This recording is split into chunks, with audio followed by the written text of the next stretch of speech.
So we're going to move up the evolutionary ladder away from cetaceans.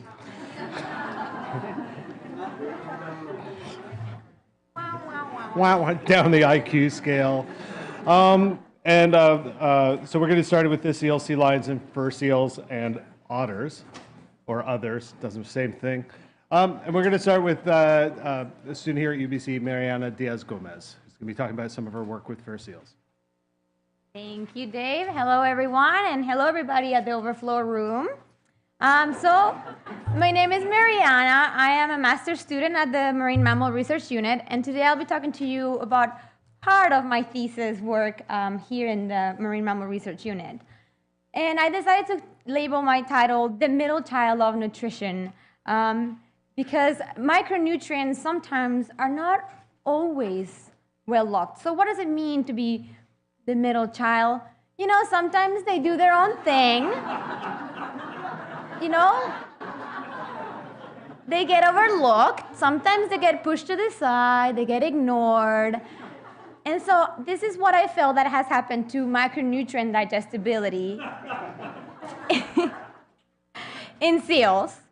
And so I think that the middle child is important. Why is this? Well, animals, all animals, have specific requirements for lipid and proteins. So this is what when I say micronutrients, I specifically mean lipids and proteins. So let's say a female that is lactating, she wants to make fatty milk for her pup to grow strong and healthy, and so she needs that high amount of lipid. Let's say a young pup that wants to put down growth tissues to grow bigger, then he needs high protein in their diet. And so this is why these macronutrients are important for animals. And also, the micronutrient digestibility is directly linked to the amount of energy that the animals obtain, because lipids and proteins both provide energy. Energy that can then be used for swimming, for thermoregulation, and so on. And so for my research, I wanted to answer three important questions. The first one is, how efficient are fur seals at digesting both of these macronutrients? And also, what are the dietary elements that may affect the digestibility efficiencies? And I wanted to test the theory that a mixed diet will provide a greater micronutrient return than single species diets. To answer these questions, I had the joy to work with 6 northern fur seals at the Vancouver Aquarium, as well as all of the marvelous staff there. These animals were subject to 8 different diets. To create these diets, I used 4 prey species that I either combined to create mixed species diets or fed them in single species.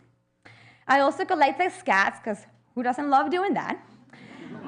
And so with this, I was able to extract the lipid and the protein of both, what went in and what went out. And by a differential, I was able to calculate the digestive efficiency of these macronutrients. So some of my results really quick. It shows that both lipid and protein digestibility are very high. So then you could probably think of northern fur seals as your dream juicer. Like, it gets the most out of what they're eating.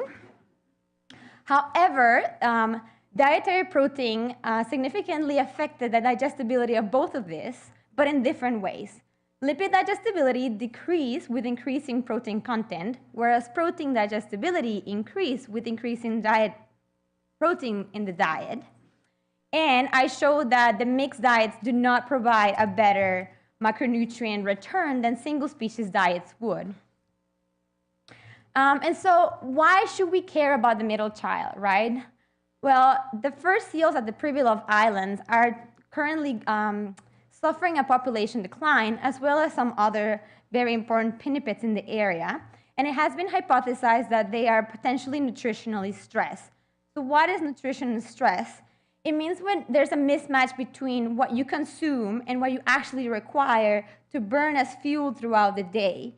And so it's possible that the fur seals that have been constantly nutritionally stressed, they may be absorbing nutrients in a different way and potentially not as efficient as the fur seals that have been very well kept healthy and with lots of vet care at the aquarium.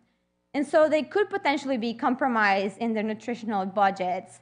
And so if they're not obtaining as much as they need and they're not eating high quality food, then this could be detrimental for the whole population and not just the individual level. And with that, I would like to thank everybody that has helped me throughout my entire research, and I'll be happy to take any questions. I'm clapping for myself. Do you have a question for Mariana? Uh-oh. Hi. Yeah, I don't know who said that.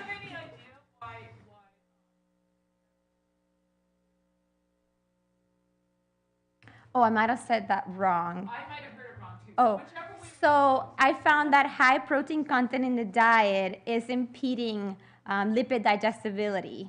So it's mainly because fish have this inverse relationship, so that fish that are high in protein are usually low in lipid.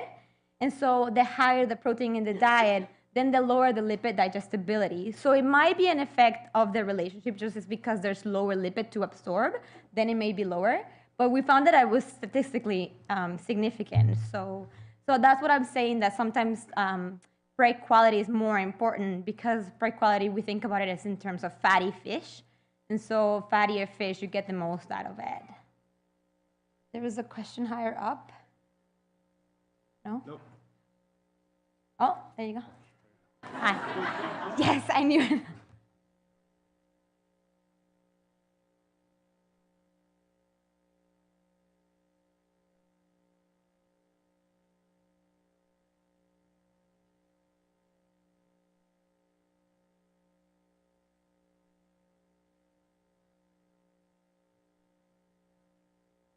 Right, the question was if there was an efficiency difference between invertebrates and vertebrate fish.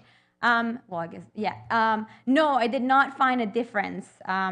However, the squid we used was quite fatty, and we were only able to use it as in combination with herring. I was never able to use it just 100% herring diet. Squid, sorry. But we did not find that it caused a significant difference compared to the other diets. Yeah, thank you. Thank you.